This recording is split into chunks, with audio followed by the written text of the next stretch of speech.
Salam sejahtera jemaat yang terkasih. Bersyukur untuk hari baru yang Tuhan berikan bagi kita semua. Berjumpa lagi di Renungan Lensa Fata Guntung Payung. Mengawali aktivitas kita di hari ini, mari kita melandasinya dengan firman Tuhan. Namun sebelum itu, kita satu di dalam doa. Kita berdoa. Allah Bapa yang bertakhta dalam kerajaan surga, Bapa yang kekal kudus, kami bersyukur karena kami boleh ada sampai di hari ini dengan tidak kurang suatu apapun, dan kami merasakan penyertaan Tuhan dalam sepanjang perjalanan hidup kami. Tuhan mengawali seluruh aktivitas kami di hari ini. Kami mau ada di dalam pembacaan dan perenungan firman-Mu. Biarlah kami boleh mempersiapkan hati dan pikiran kami untuk ada di dalam perenungan dan pembacaan firman ini, sehingga kami mau mendengarnya, kami mau memaknainya dengan sungguh-sungguh di dalam kehidupan kami, dan kami mau menjadi pelaku-pelaku firman yang sesuai dengan kehendak-Mu. Dan biarlah Roh Kudus-Mu bekerja di dalam hati dan pikiran kami. Terima kasih banyak Tuhan Yesus Kristus. Kami berdoa dan mengucap syukur. Kami siap mendengarkan firman-Mu. Amin. Jemaat yang dikasihi Tuhan, hari ini pembacaan kita terambil dari Yakobus pasal 3 ayat 16 sampai ayatnya yang ke-18. Dan fokus ayat perenungan kita terambil dari ayat 18 yang bunyinya demikian. Dan buah yang terdiri dari kebenaran ditaburkan dalam damai untuk mereka yang mengadakan damai. Demikianlah firman Tuhan. Haleluya. Diberikan tema hikmat Tuhan versus hikmat dunia. Jemaat yang dikasihi oleh Tuhan Yesus Kristus, iri hati menurut Alkitab adalah dosa yang paling serius dan masuk dalam urutan ke-8 dari kejahatan-kejahatan atau keinginan daging yang ditulis oleh Paulus dalam Galatia pasal 5 ayat 19 sampai ayatnya yang ke-21. Iri hati menurut Rasul Paulus menyebabkan orang tidak mendapat bagian dalam kerajaan Allah. Berikut Galatia 5 pasal 19 sampai 21 yang bunyinya demikian.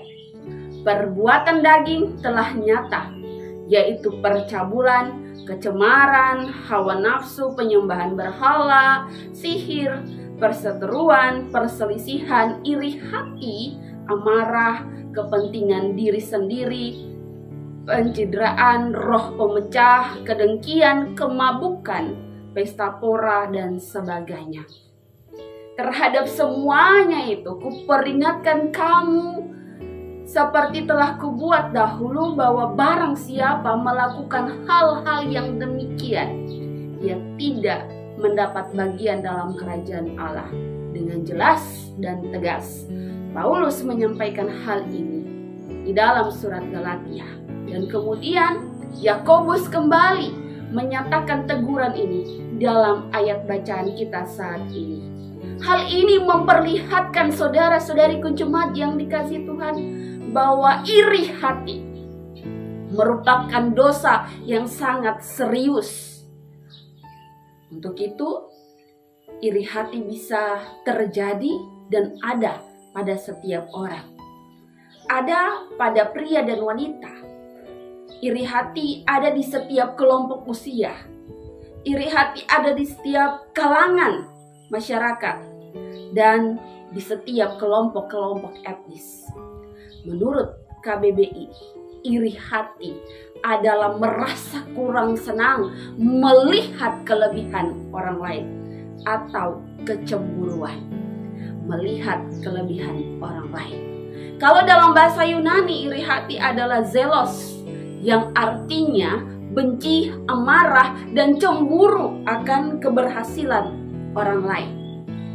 iri hati juga, saudara-saudariku jemaat yang dikasihi Tuhan, ditimbulkan karena ketidakpuasan terhadap diri sendiri, ketidakpuasan dalam hal posisi, serta tidak puas dengan apa yang dimiliki. Untuk itu ia dapat menjadi marah atas keberhasilan orang lain, bahkan ia menginginkan kepribadian yang menjadi seperti orang lain. Dan hal ini dapat terjadi oleh siapa saja. Melihat akan hal ini, maka Yakobus mengingatkan kedua belah suku di perantauan agar jangan mereka hidup dalam iri hati dengan sesama. Karena dampak dari iri hati yaitu ada kekacauan, memiliki berbagai macam perbuatan-perbuatan yang jahat, atau memiliki rancangan-rancangan yang jahat. Kalau sampai merancang kejahatan, kalau sampai mereka hidup dalam keadaan yang demikian dengan iri hati, maka mereka tidak hidup dalam rencana Tuhan. Itu yang harus kita maknai, poin pertama. Yang kedua, mereka tidak hidup dalam cinta kasih yang Tuhan ajarkan.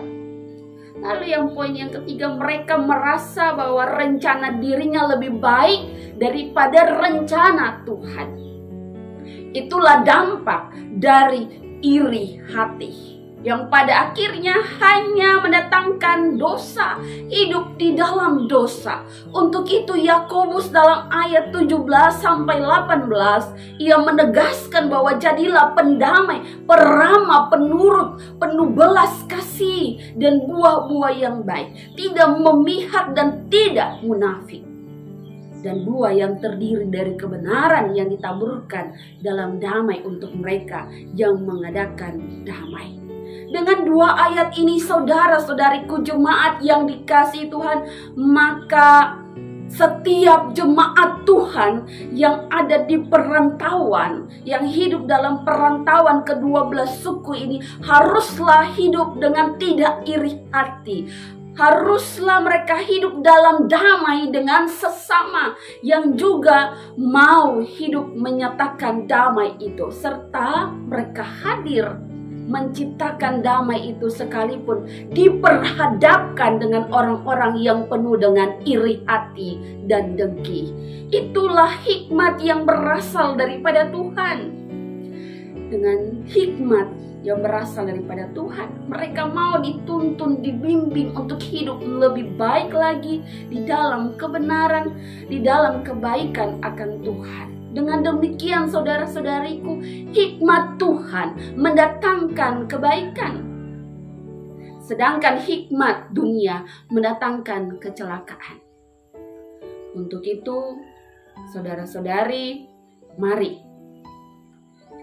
kita maknai dengan sungguh-sungguh firman Tuhan yang saat ini sedang menegur kita. Jemaat yang dikasihi Tuhan, firman Tuhan mau mengoreksi diri kita masing-masing. Masihkah kita memiliki rasa iri hati kepada sesama kita? Ingat, iri hati bisa tersembunyi, tidak terlihat, namun terlihat di mata Tuhan. Untuk itu janganlah hidup dalam iri hati yang merupakan hikmat dunia, namun marilah hidup dalam hikmat Tuhan yang mau menyatakan damai kepada mereka yang mau hidup di dalam damai. Itu yang harus kita maknai, kepada mereka yang mau hidup di dalam damai. Kita harus nyatakan damai itu. Dan yang kemudian, tetaplah menyatakan damai kepada mereka yang juga tidak mau hidup di dalam damai, atau kepada mereka yang suka hidupnya dengan iri hati, dengki, dan tidak suka lihat kebahagiaan orang lain. Kita ditantang untuk hidup menyatakan damai kepada orang-orang tersebut. Itulah tantangan kehidupan beriman kita. Sehingga mari kita meminta Tuhan memampukan kita.